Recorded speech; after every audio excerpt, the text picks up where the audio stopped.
Bereshit bara Elohim et hashamayim ve'et ha'aretz. In the beginning, Elohim created hashamayim, the sky waters. Also, ha'aretz, the earth. Ha'aretz, and the earth, was formless and void, and darkness was over the face of the deep, Tehom. And the Spirit, the Ruach of God, Elohim, was hovering over the face of the Ha'mayim, the waters.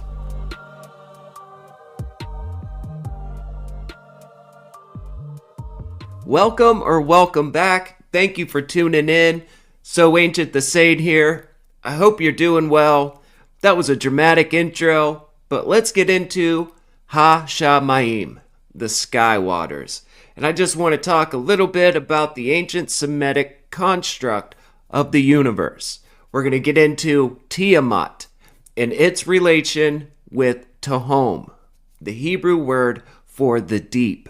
Now, regardless if you believe that we live on a round planet or a flat planet, whether you think the universe is a hologram or a simulation, if you're into the ancient world, I think you're going to like this video. This is the imagery you should have in your mind when you read the opening chapters of the book of Genesis, or any other creation story, or when the biblical writers are talking about God fashioning the heavens or the earth, anything like that. This is what they are describing. You see up top, the upper seas, the waters above the firmament, and down below, Tehom, or the great deep. In all reality, the biblical cosmos here, the cosmology of the ancient Hebrews, doesn't differ that much from, say, the ancient Mesopotamians, like the Babylonian, Chaldean. You'll see that in Ugarit, in the Ugaritic texts. Also, ancient Egypt has a similar cosmology to what the biblical writers here are telling you in the opening verses of Genesis. So back to the cosmos here, you'll see that waters are above and waters below. And flat earthers know about the firmament here, the rakia. It's what separates the waters above, and you'll see these windows or doors of heaven. Those actually opened up and the floodwaters poured in during the Great Flood. So the firmament, the rakia, the word almost explains like hammered metal. Imagine a blacksmith making a helmet or a breastplate, and that's kind of how they talk about God fashioned the heavens, the firmament, things like that.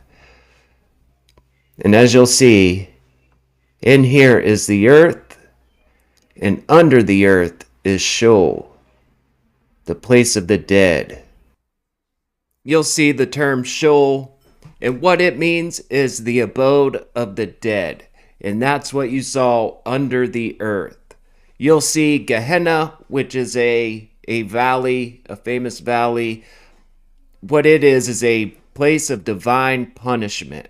Even in Isaiah, it says, the Raphaim will rise from their thrones to meet you in Sheol, talking to the king of Babylon. And of course, the Raphaim was a group of peoples that were giants in the land of Canaan. Much like the Anakim, they were the Nephilim, the mighty ones, the chief ones. Ow. Hey, buddy. Sorry. Hold on. Come here. Come here, buddy. This is Zeus. Yeah. You keep being bad, you're going to end up in Hades. Huh. Yes, he's a good boy. Yeah, right. He's attacking me, sorry. Well, they were the Nephilim. They were, the mighty men of renown. Back to the deep. It says, the earth was without form and void, and darkness, Hoshek, was upon the face of the deep, meaning darkness or obscurity.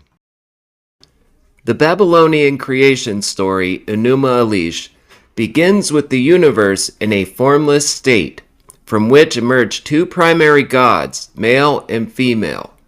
When the skies above were not yet named, nor the earth below pronounced by name, Abzu, the first one, their begetter, and maker Tiamat, who bore them all. Tiamat is the goddess personification of the Primordial Sea, and you'll see things like she has breasts and a tail, which kind of classifies her as a woman, a female, and also a dragon, in which you'll see she's sometimes depicted as a dragon, and she represents chaos, much like another creature from the biblical narrative called the Leviathan. Just as the prime deity Marduk slays Tiamat, God, the creator, in the biblical narrative slays the Leviathan. Psalm 74:14, you crushed the heads of Leviathan. Heads, multiple heads. You gave him as food for the creatures of the wilderness. Isaiah 27 verse 1, in that day the Lord with his hard, great, and strong sword will punish Leviathan.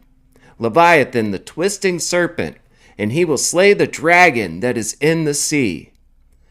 Leviathan is often interpreted symbolically, representing chaos, evil, or powerful enemies. And as you know, this is a common theme throughout gods and heroes and kings throughout history. You can even see the similarities when God throws out the serpent and cursed him in the Garden of Eden. You have Apep in Egyptian mythology. King George slayed a dragon. And if you're a follower of this channel, you know that not only does the biblical narrative correlate with the Babylonian myths, but it's in direct response to them.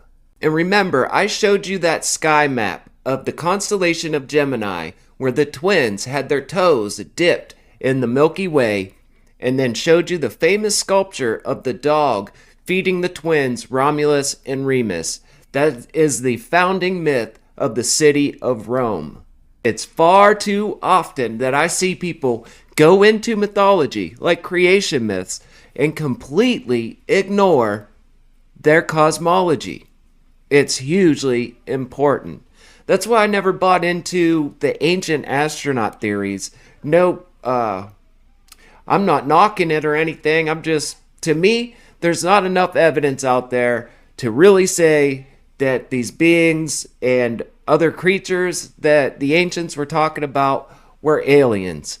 However, we do know that miracles, that wild stuff happens here on earth.